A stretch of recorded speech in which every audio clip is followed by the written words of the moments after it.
প্রিয় দর্শক, আপনারা যে মহিলাটিকে এখন দেখছেন সেই মহিলাটি সম্পর্কে আমার দাদু হয়।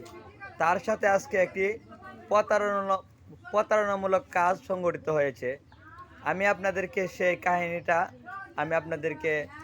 এই জানানোর চেষ্টা করব। তাকে স্বর্ণের লোভ দেখিয়ে তার কাছ থেকে নগদ টাকা, এমনকি তার কানের দুল চিনে নিয়েছে।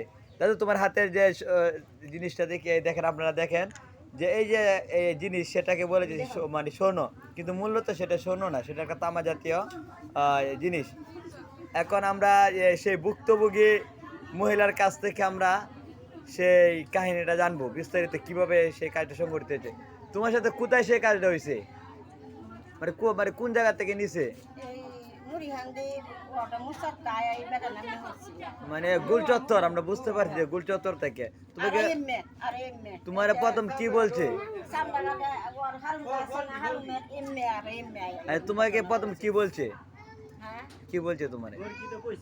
আমারে বলছে কিতা হচ্ছে, টেহা দে বললে 100 টাকা বললে হালাই দিছে, দেহা টাইকেট আছে এটাই ঘরে বললে টেহাটা তুই বাদে গাড়ি আটকাইছি, গাড়ি উঠলে বেটারে টেহাটা লইলো, বাদে টেহাটার ভিতরে দেখাইছি, আরো কাগজ পাইছি, আর একটা হাইছি পায়া বাদে গাড়ি উঠলে বেটা কইতেছে হইছে আমনে রাখে দিই বেকল বেটা হারু মতা হে কি তার হারু মতা হে মাজন্ডে দেল মাজন্ডে দিলাম, আমার মারে শোনাবে না বানাই দিব, শোনাবে না বানাই দিব, আমনে লাখে দিই গাড়ি উঠলে বেটা কইতেছে আমনে টাকা দে, আমনে ফুলমুল থাকলে আমনে জিনিসটা লাখে দিই।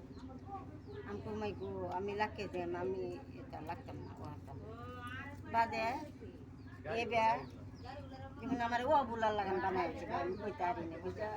মূল কথা লোক আছে, মূলত সেটা ছিল একটা প্রতারক চক্র। আমরা আরো আগে মোবাইলে এরকম দেখেছি যে রাস্তার মাঝে টাকা দিয়া বললে এরকম একটা